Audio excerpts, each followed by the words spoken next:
कैसा माहौल कैसा लग रहा है? रायबरेली है जनाब, यहाँ राहुल गांधी की तो आंधी है। योजना कोई भी नहीं आई नगर पालिका में।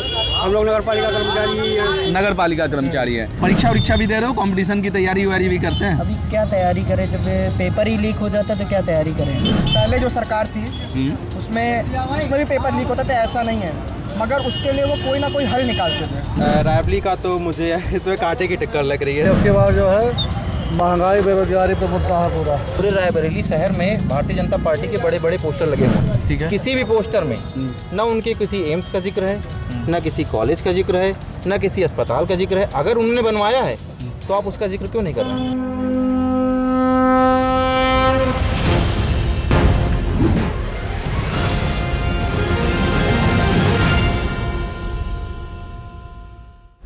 नमस्कार, लाइव हिंदुस्तान में आपका स्वागत है। 24 के चौधरी का कारवां पहुंच चुका है रायबरेली।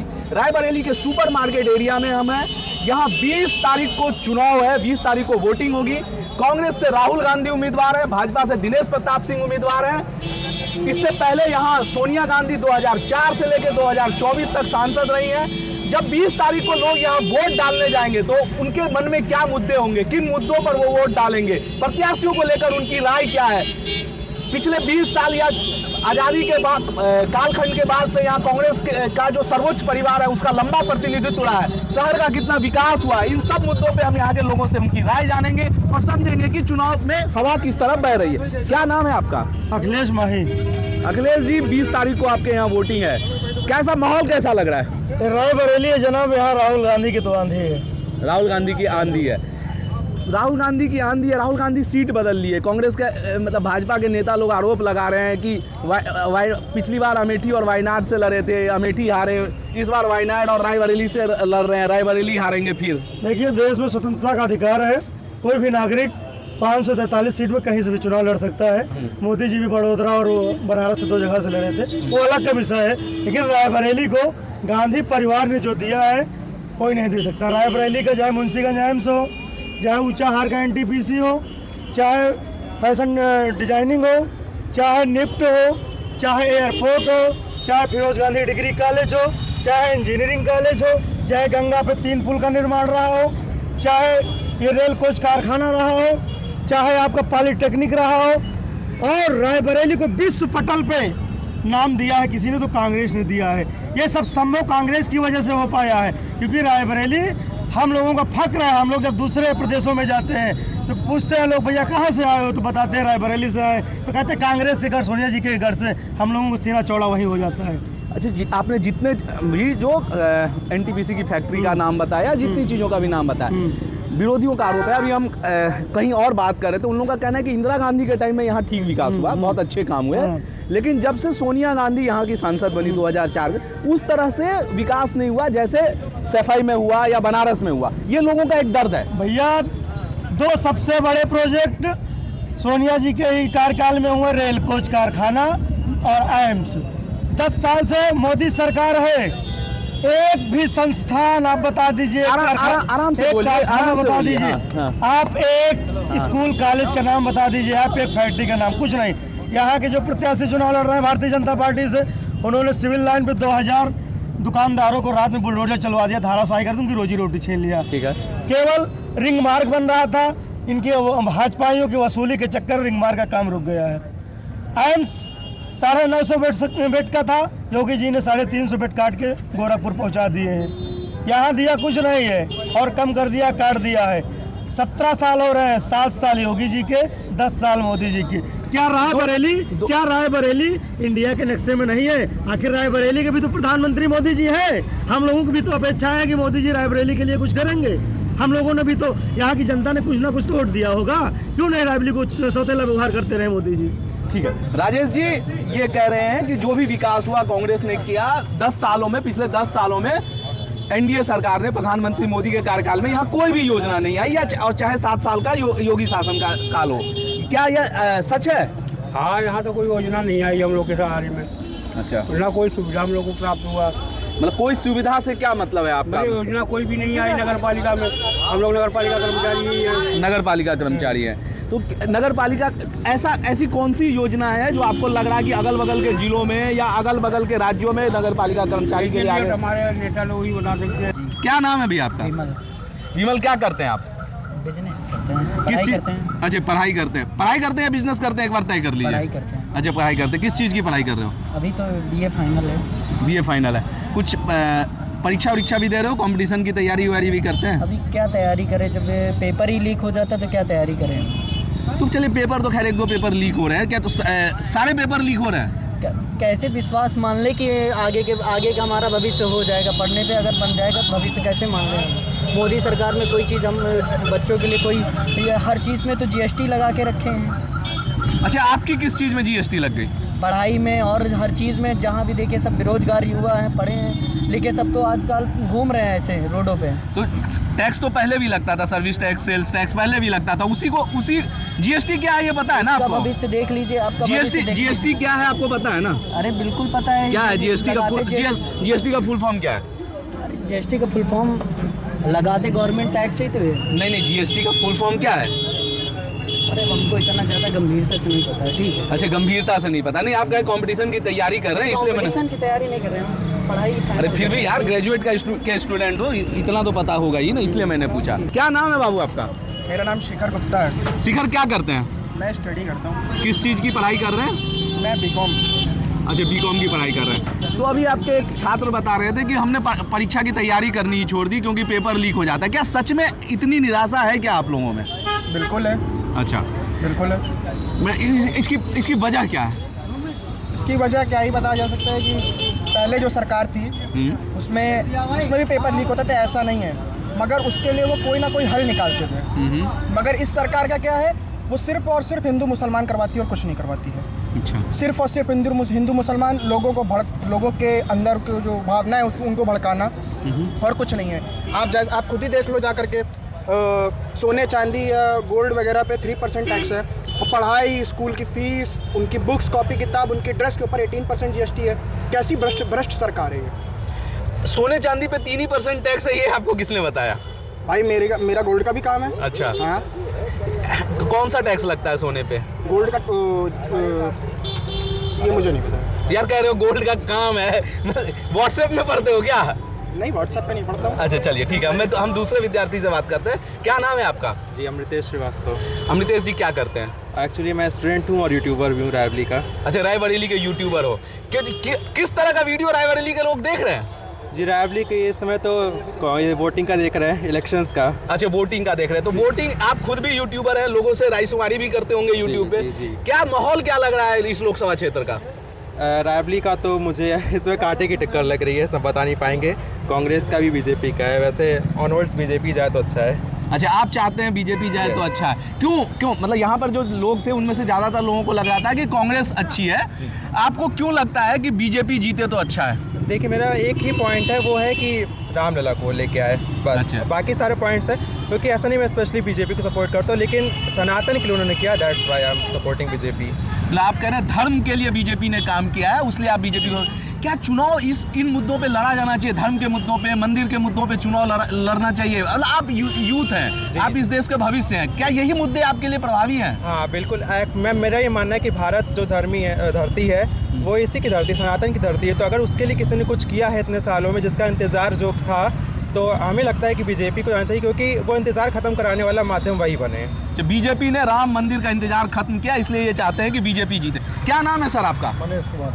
मनीष कुमार जी, 20 तारीख को आपके यहाँ चुनाव है, ठीक है? कांग्रेस से राहुल गांधी मैदान में है, बीजेपी से दिनेश प्रताप सिंह है। क्या माहौल क्या लग रहा है शहर का? राहुल गांधी जीतेंगे, क्योंकि अब की बार जो है महंगाई, बेरोजगारी पे मुद्दा है पूरा। तो आप कह रहे हैं कि यहाँ लेकिन क्या एक संसदीय क्षेत्र से राहुल गांधी जीत जाएंगे तो ये मुद्दे गौन हो जाएंगे? नहीं, ऐसा नहीं, वो हर जगह से जीत रहा है, क्योंकि उनके सपा से गठबंधन है, हर जिले से ही जीतेंगे लगभग। हर जिले से इंडी गठबंधन। इस दावे का क्या आधार दिख रहा है आपको? मेन चीज़ है महंगाई, बेरोजगारी। युवा सब हमारे बेरोजगार घूम रहे हैं रोड पे। आप क्या करते हैं मनीष? हमने अभी बेरोजगार घूम रहे हैं, मतलब इतने उम्र में। वीडियो के लिए बेरोजगार घूम रहे हैं कि सही में बेरोजगार है? क्योंकि नीचे मोटरसाइकिल है, कपड़े जूते सारे आपके ब्रांडेड दिख रहे हैं।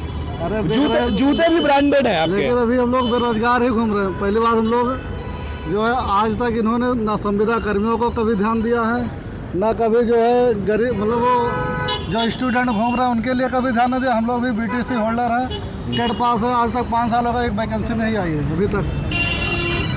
अच्छा चलिए ठीक है, आपका फोन पे क्या नाम है भाई साहब आपका? कुलदीप जी, सुना आपने यहाँ पर आप हैं कुछ समय से, कुछ लोगों का कहना है कि भाजपा शासनकाल में रोजगार नहीं बढ़ा, बेरोजगारी एक बहुत बड़ा मुद्दा है। तो वहीं कुछ लोग कह रहे हैं कि राम लल्ला को जो लाए हैं हम उनको लाएंगे। आपके लिए क्या मुद्दे रहेंगे 20 तारीख को जब वोट डालेंगे? 2014 में जब मोदी जी सत्ता में आए थे तो उस समय उनके प्रमुख मुद्दे थे 2 करोड़ रोजगार, 15 लाख खाते में और देश की अर्थव्यवस्था को बहुत ऊंचाई पे ले जाना। ठीक है।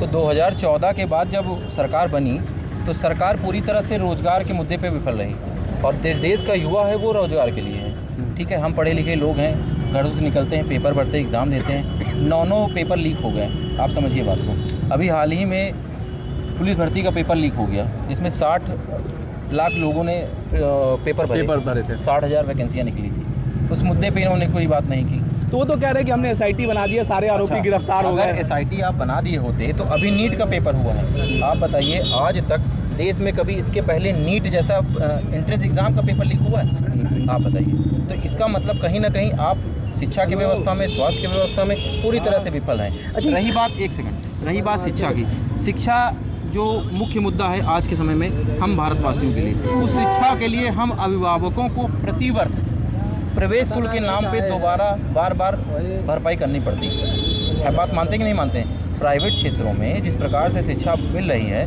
उनमें हम लोगों को प्रतिवर्ष एडमिशन के नाम पे कहीं दूसरे नाम पे अभिभावकों को ठगा जाता। उस पर आपने क्या काम किया? अगर आप मंदिर बताएं अच्छी बात है, लेकिन अगर आप देश में कॉलेज, इंस्टीट्यूट और अस्पताल उन पे अगर विशेष ध्यान देते तो हो सकता है कि जो आप आज जाने पर विदाई आपकी तय होने वाली है इस स्थिति में आप। अच्छा, आप जब मंदिर की आप जब कॉलेज की और एम्स की बात कर रहे हैं, भाजपा सरकार कहती है कि जब हमको शासन मिला था 2014 में तो पूरे देश में 1 एम्स था और 6 एम्स वाजपेयी सरकार के शासनकाल में बने और आज 27 एम्स है। तो उनका दावा अलग है, उन्होंने इसी तरह IIM की भी गिनती गिनवाई है। पूछना चाहता हूँ कि मैं रायबरेली में रहता हूँ, पूरे रायबरेली शहर में भारतीय जनता पार्टी के बड़े बड़े पोस्टर लगे हुए हैं। ठीक है। किसी भी पोस्टर में न उनके किसी एम्स का जिक्र है, न किसी कॉलेज का जिक्र है, न किसी अस्पताल का जिक्र है। अगर उन्होंने बनवाया है तो आप उसका जिक्र क्यों नहीं कर रहे हैं? आप अपने पोस्टर में एम्स दिखाइए, शिक्षा दिखाइए, स्वास्थ्य दिखाइए, आप ऐसा क्यों नहीं दिखाते हैं? गांव-गांव तक आप पोस्टर लगा दिए, क्यों लगा दिए? वो कहाँ से पैसा आ रहा है? वो हमारे टैक्स से तो पैसा वसूला जा रहा है। पार्टियों को आपके टैक्स से कैसे पैसा मिलता है? मैं नहीं समझ पाया। सरकार आपके टैक्स से काम करती है। जिस दिन हम पैदा होते हैं उन दिन अंडरवियर जो खरीदी जाती है उस पे भी हम टैक्स नहीं, आप 2 चीजों में कंफ्यूज कर रहे हैं। मैं कह रहा हूँ कि सरकारी खजाने में हम जो लोग डायरेक्ट पार्टियों को हमारे टैक्स से हम डायरेक्ट या इनडायरेक्ट पार्टियों की बात नहीं कर रहे हैं, हम सरकार की बात कर रहे हैं। जो वर्तमान सरकार में है, सरकार को तो सारी सरकारों को टैक्स से ही पैसा जो सरकार में है, प्रत्यक्ष या अप्रत्यक्ष कर जो है जाता है ना, तो जो सरकार में है उसको हमारा ही तो टैक्स जा रहा है। तो उस टैक्स का आप कौन सा? नहीं, लेकिन ये जो होर्डिंग्स है वो सरकारी पैसे से नहीं लगता है। सरकारी पैसे की नहीं बात करें, जो टैक्स जाता है सरकार को वो पैसा कहीं ना कहीं जनता का ही तो जाता है। हाँ, तो जनता, उद्योग सबका जाता है। सीधी सी बात है। हमारा जो मेन मुद्दा था शिक्षा, स्वास्थ्य, महंगाई, रोजगार, उस पर सरकार पूरी तरह से विफल रही। आप कह रहे हैं सरकार पूरी तरह से विफल रही। क्या नाम है सर आपका? अंकित सिंह नाम। अंकित जी ये कह रहे हैं कि मतलब जो यहाँ पे जो कुछ लोग हैं उन्होंने कहा कि सरकार शिक्षा, स्वास्थ्य और रोजगार के मुद्दे पे पूरी तरह से विफल रहे। आपको क्या लगता है? हम अभी बताते हैं, हमारे मित्र हैं और इनकी 2-3 बातें भी हमने सुनी तो उस पर बता रहे। जो ये हमने देखा कि आप बहुत उत्साह के साथ आए। उत्साह के पहले हम एक्चुअली दूसरे काम से आए थे, लेकिन जब भाई को हमने देखे इतना एनर्जेटिक फील कर रहे हैं तो हमने थोड़ा सा डिमोरलाइज किया जाए, थोड़ा डाउन किया जाए। उनका एनर्जी एक्चुअली जितने भी तथ्य रखे वो तथ्य इससे पहले भी वो चीज़ें हुआ करती थी गवर्नमेंट में। रही पेपर लीक की बात कर रहे हैं, सपा के सरकार में भाई भी पढ़े लिखे हैं, हम भी पढ़े, हम MSc मैथ से। ठीक, क्या करते हैं मैथ से MSc करके? नहीं, अभी हम बैंकर थे, उसके बाद मैं रिजाइन किया, फिर उसके बाद अभी हम हमारा खुद ओन बिजनेस है। अच्छा, क्या कोचिंग खोलेंगे? कोचिंग खोले, ये नगर पालिका जो चल रहा है यहाँ पे जो डोर टू डोर का काम है वो हमारे पास है। जी, अभी हम बता रहे हैं काम इनके लेके। मतलब आपको इस सरकार में ठेका मिला है? नहीं, इस सरकार ठेका नहीं मिला। ये तो यहाँ पे कांग्रेस का नगर पालिका अध्यक्ष। अच्छा, नगर पालिका अध्यक्ष ये एलिजिबिलिटी होती है इसके लिए। ठेका किसी सरकार में मिलता है। ठेका हल्की बात कर रहा हूँ। हाँ, हम आपको प्रूव कर सकते हैं ना कैसे काम मिला, काम कैसे मिला, कैसे काम नहीं, मिलता है, वो हमारा मुद्दा नहीं है। कैसे रिक्रूटमेंट होता है, कैसे जॉब मिलती है। रही बात पेपर लीक को लेके, पेपर लीक को लेके हम ये बता रहे हैं आपसे कि इससे पहले भी गवर्नमेंट पेपर बहुत लीक होते थे। चोरी सदियों से करता चला है, लेकिन उसके लिए नियम कौन से बनाए गए? और आपको बताएं कि कितने एग्जाम कंडक्ट हुए थे सपक सरकार में, जिसका न कोई एडवर्टीजमेंट आया, न कोई सीआरपीटी नंबर हुआ, रिक्रूटमेंट हुए और लोग नौकरी कर रहे हैं। 25 एग्जाम्पल मेरे पास है। मैनपुरी में एक गांव में गया था तो 40 लेखपाल एक ही गांव से थे। लोगों ने बताया कि 40 लेखपाल एक ही कम्युनिटी से, एक ही गांव से थे। सुनते जाइए। फिर उसके बाद जीएसटी की बात करें। जीएसटी सिर्फ जीएसटी से भी नहीं दे रहा है। जीएसटी जितने लोग यहाँ पे पैन इंडिया के लोग आज की डेट में गुड सर्विस टैक्स दे रहा है, ठीक। उससे जो विकास हो रहा है, जो हम लोग कहते हैं कि हमारे टैक्स से हो रहा, तो वो टैक्स से समाजवादी पार्टी के भी लोग चल रहे हैं, भारतीय जनता पार्टी के भी लोग चल रहे हैं और कांग्रेस की पार्टी चल रहे हैं। वो इंडिविजुअल कोई एक पार्टी के लोग एक्स्ट्रा कोई टैक्स नहीं लाता किसी के ऊपर। वो जितने भी लोग हैं भारत के 135 करोड़ नागरिक के ऊपर एक मतलब एग्जैक्ट वे में जितना टैक्स होता है वो सबके ऊपर किया गया है। रही बात, आप हम बताते हैं कि हम अगर भारतीय जनता पार्टी को वोट देंगे, क्यों देंगे? जितना बाहरी सुरक्षा जरूरी है सरकार में, एक मतलब भारत की जनता को उतना आंतरिक सुरक्षा जरूरी है। आपको बताएं, ये 2014 मतलब भारतीय जनता पार्टी की सरकार की पहले की बात है। इंदिरा नगर हमारा घर है। चाहे स्नैचर, मतलब आप बेसिक्स कॉन्सेप्ट ये था कि रात को 8 बजे यहाँ की महिलाएं मेन शहर से 8 किलोमीटर रूरल एरिया में नहीं जा सकती थी। एक बार आप इससे पहले जो लोग हैं, जो यहाँ के ठीक ठाक लोग, इन 10, 20, 50 लोगों से हट के आप पूछेंगे तो हमारी खुद की यहाँ के लोगों से हट के क्यों पूछना है? यहाँ के लोगों में क्या समस्या है? कि जैसे आप ये माइक लेके खड़े हैं ना, तो यहाँ पे कोई तो भारतीय जनता पार्टी, मैं खुद भारतीय जनता पार्टी समर्थित, ना कोई प्रदर्शन भाई हमारे सपाई है, कोई ना कोई कांग्रेस को होगा, कोई ना कोई माइक देखे कोई आम आदमी यहाँ के नहीं खड़ा होगा।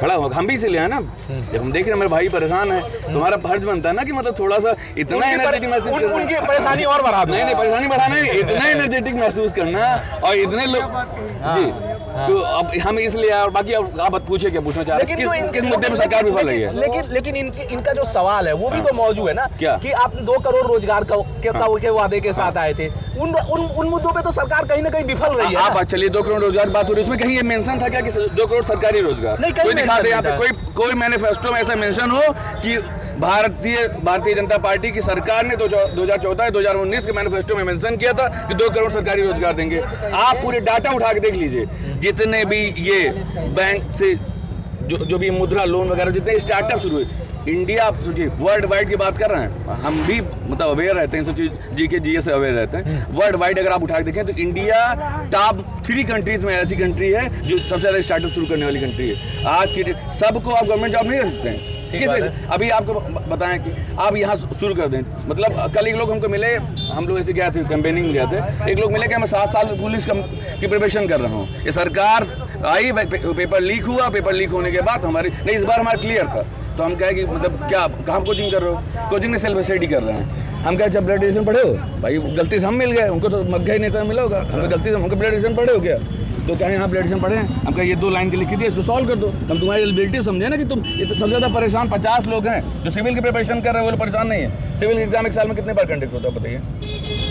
एक बार कंडक्ट होता है। आप पुलिस से लेके स्टेट गवर्नमेंट के, आप कोई भी गवर्नमेंट रही हो, चाहे समाजवादी पार्टी की रही हो, चाहे कांग्रेस पार्टी की रही हो, और चाहे भारतीय जनता पार्टी की रही हो, कई स्टेट गवर्नमेंट के वैकेंसीज आते हैं, जो 1 डे एग्जाम होते हैं, 2 डेज एग्जाम होते हैं। तो ऐसा नहीं एक ही ऑप्शन मिलता, वो जो civil services number of vacancy इतने कम होते हैं, उन लोग के अंदर पेशेंस उतना नहीं होता। रही बात लीक का, हर जगह ये सब नहीं, लेकिन हर जगह आप तो बेहतर शासन का वादा लेकर आए थे ना, आप इसलिए ये डिफेंड नहीं कर सकते कि सपा के टाइम में तो फिर तो आपका जो सुरक्षा का मुद्दा है, तो आप वो भी कह सकते थे कि सपा के टाइम में हो रहा था, हमारे टाइम में भी चेन स्नैचिंग होगा। बेहतर विकल्प बेहतर के लिए आप विकल्प बेहतर के, देखिए चोरी किया, अगर वो पकड़ा नहीं गया ना तो शासन कमजोर है। चोर चोरी किया, पकड़ा गया, उसके लिए एक नया नियम बनाया गया। उसके बाद अगर वो नंबर ऑफ रेपुटेशन बढ़ता है, लेकिन घटना को रोकना भी शासन का काम है। हाँ, नहीं घटना का आप ये बताइए, आप एक चीज बताइए, घटना का रोकना शासन काम है। अगर ये घटनाएं हुई, अगर ये लगातार ये जो वैकेंसीज हुई और पेपर लीक हुआ, पेपर लीक होने के बाद एक रिक्रूटमेंट फाइनल हो जाता है, तब तो लगता है ना कि गवर्नमेंट की